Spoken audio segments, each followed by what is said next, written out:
Hello friends, welcome to my YouTube channel.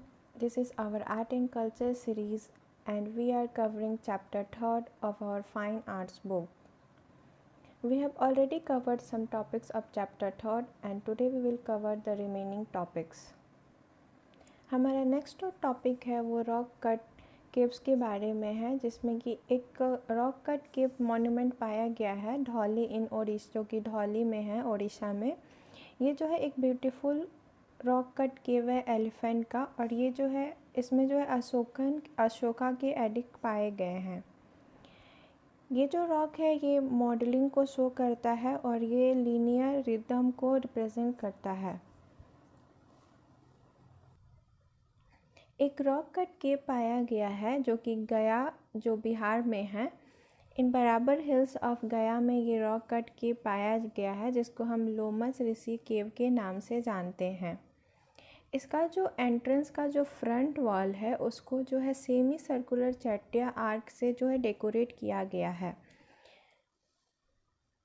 इसमें जो है एलिफेंट फ्रीज शो किया गया है। अब एलिफेंट फ्रीज क्या होता है, ये जो मान लीजिए ये एंट्रेंस है, उसके ऊपर ये वॉल है, ये इसका सेंटर हो गया, और इधर से भी एलिफेंट सेंटर की ओर जाते हुए दिखाए गए हैं और इधर से भी जो है एलिफेंट सेंटर की ओर जाते दिखाए गए हैं। और ये जो है एलिफेंट फ्रीज, ये जो है मोमेंट शो करता है कि वो जो एलिफेंट है वो सेंटर की तरफ जा रहे हैं। जो हॉल का जो इंटीरियर है वो रेक्टेंगुलर शेप में है और उसके पीछे जो है एक सर्कुलर चैम्बर भी बनाया गया है। और एंट्रेंस जो है वो हॉल के वॉल के साइड में है, जो हॉल है उसके साइड से ही एंट्रेंस बनाया गया है। और ये जो केव्स है वो अशोका के द्वारा बनाया गया है और उन्होंने ये केव जो है वो आजीविका सेक्ट के लिए बनाया है।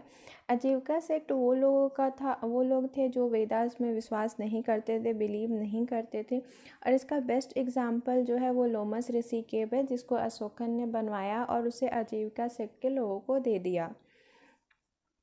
उस समय बहुत सारे केव्स पाए गए हैं, पर सबसे ज़्यादा जो केव्स है वो बुद्धिस्ट केव्स हैं। बहुत सारे बुद्धिस्ट केव्स जो है वो ईस्टर्न और वेस्टर्न इंडिया में पाए गए हैं। अब नेक्स्ट जो है वो हम स्तूपास विहारास के बारे में देखते हैं। स्तूपास और विहारास जो है वो बहुत ही लार्ज स्केल पे कंस्ट्रक्ट होने लगे थे, क्योंकि बुद्धिज़्म और जैनिज़्म काफ़ी फैल रहा था। और जो स्तूपास हैं जो वो बुद्धा के रेलिक्स पे कंस्ट्रक्ट किए जाते थे। जितने भी स्तूपास बनाए गए हैं उनमें जो है बुद्धा के रेलिक्स, उनके जो अवशेष हैं उसको रखे गए हैं स्तूपास में, जैसे कि राजगृह में है, वैशाली में, पावा, कुशीनगर, पिपलवीना, इन सब जगहों पे जो है बुद्धा के अवशेष रखे गए हैं। स्तूपा विहारास और चैत्यास जो थे ये सिर्फ बुद्धिस्ट के ही पार्ट नहीं थे, ये जैन मोनास्टिक कॉम्प्लेक्सेस भी थे। मतलब सिर्फ जो बुद्धिस्ट है वही इन जगहों को नहीं बनाते थे, पर ये जो है जैन के लोग भी बनाते थे।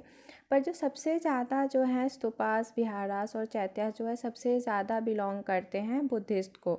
जैन के भी हैं पर वो थोड़े कम हैं। और बेस्ट एग्जाम्पल जो पाया गया है वो एक स्तूपा है जो कि बैरत में है, राजस्थान में। ये जो स्तूपास के सबसे बेस्ट एग्जाम्पल हैं। ये जो स्तूपा है जो बैरत के राजस्थान में पाया गया है, उसमें जो है सर्कम एम्बुलेटरी पाथ है, मतलब मतलब दीवार के अंदर एक सर्कुलर पाथ है जिसको हम सर्कम एम्बुलेटरी पाथ कहते हैं। अब हम ये भी जान लेते हैं कि जो है स्तूपास, विहारास और चैत्यास होते क्या हैं। स्तूपास जो है वो एक हेमिस्फेरिकल स्ट्रक्चर होता है जहाँ पे बुद्धिस्ट के मॉन्क्स जो हैं उनके अवशेषों को रखा जाता है। विहारास जो है वो रेसिडेंशियल क्वार्टर्स होता है मॉन्क्स का, जो बुद्धिस्ट मॉन्क्स होते हैं वो यहाँ पे रहते हैं। और चैत्यास जो है वो उनका वर्शिप हॉल होता है जहाँ पे वो इकट्ठा होके जो है प्रेयर वगैरह करते हैं, चाहे मेडिटेशन करते हैं। जो सबसे एक ग्रेट स्तूपा है वो है सांची का स्तूपा। इसको काफ़ी ये फेमस स्तूपा है जिसको अशोका ने बनवाया था, और इसको जो है सबसे पहले जो है ब्रिक से बनाया गया था, ईंटों से बनाया गया था, और बाद में जो है इसको स्टोन से कवर कर दिया गया था। बाद में जो है इसमें और भी बहुत सारे नए नए एडिशंस किए गए हैं और भी बहुत सारे स्तूपास कंस्ट्रक्ट किए गए हैं जो कि बुद्धिज़्म की पॉपुलैरिटी को शो करता है। सेकेंड सेंचुरी BC से जो है हमें बहुत सारे एविडेंस मिलते हैं जिसमें जो है इंस्क्रिप्शनल एविडेंसेस है, जिसमें ये पाए जाते हैं कि जितने भी केव्स वगैरह स्तूपास वगैरह थे उसमें जो है जो डोनर्स थे या प्रोफेशनल्स थे, मतलब उन जो प्रोफेशंस होते थे उनका उसमें कार्व किए गए हैं, उसमें उनके बारे में लिखा गया है। जो डोनर्स थे वो अमीर से लेके गरीब तक थे, डिवोटीज भी थे, गृहपतिस भी थे और किंग भी थे। और इवन जो है एसोसिएशंस थे, जो लोग व्यापार करते थे वो लोगों ने भी इसमें डोनेशन दिया हुआ है in the construction of stupas.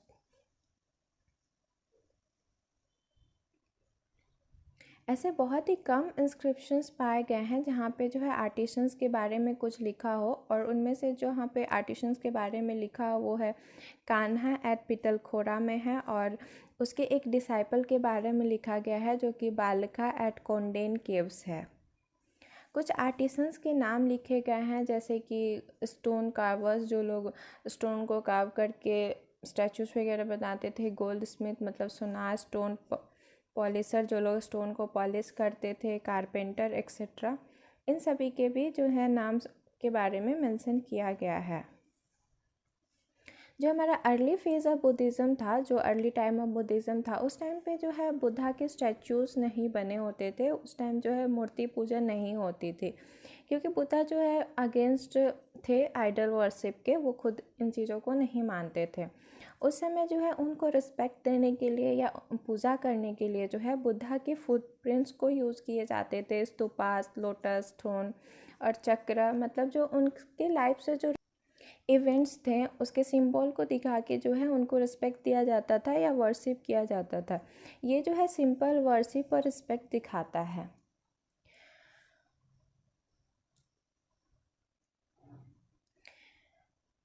Narration जो था वो पार्ट ऑफ बुद्धिस्ट ट्रेडिशन बन गया था, मतलब स्टोरी को नरेट करना ये बुद्धिस्ट की लाइफ का पार्ट हो गया था, उनका ट्रेडिशन हो गया था। उसमें वो लोग नरेट क्या करते थे, तो जो बुद्धा की जो लाइफ थी, उनके लाइफ में क्या क्या इवेंट्स हुए, इन सब चीज़ों को, बुद्धा की स्टोरी को वो लोग नरेट करते थे, या फिर जात का स्टोरीज वो नरेट करते थे। जो बुद्धा की लाइफ के कुछ जो मेन इवेंट्स हैं वो है उनका जन्म, उनका बर्थ, रिनंसिएशन जब उन्होंने अपने घर को त्याग दिया था, सब कुछ त्याग दिया था, एनलाइटनमेंट जब उनको ज्ञान की प्राप्ति हुई थी, और धर्म चक्र परिवर्तना, और जो लास्ट है वो है महापरिनिर्वाणा जिसमें उनका जो है डेथ हो गया था। ये सब जो है कुछ इम्पॉर्टेंट लाइफ इवेंट्स हैं बुद्धा के, ये सारे उनके लाइफ के जो है कुछ इम्पॉर्टेंट इवेंट्स हैं जिनको नरेट भी किया जाता है। अब जो हमारा लास्ट पॉइंट है इस चैप्टर का वो है जातका स्टोरीज़ के बारे में। जातका स्टोरीज़ जो कुछ फ्रीक्वेंटली जो है नरेट किए जाते थे या जो फ्रीक्वेंटली डिपिक्ट किए गए हैं वह है चादंता जातिका, विदुरपुंदिता जातिका, रूरू जातिका, सीवी जातिका, वेसांतरा जातिका एंड सामा जातिका। ये कुछ इम्पॉर्टेंट जो है जातका स्टोरीज़ हैं जिन्हें जो मोस्ट ऑफनली बुद्धिज़्म में नरेट किया जाता है, जो बुद्धिस्ट मंक मोस्टली जो है नरेट करते थे। तो this is the end of this chapter. I hope आपको समझ में आया होगा। अगर समझ में आया तो please like and subscribe this channel. Till then thank you, take care, मिलते हैं नेक्स्ट लेक्चर में।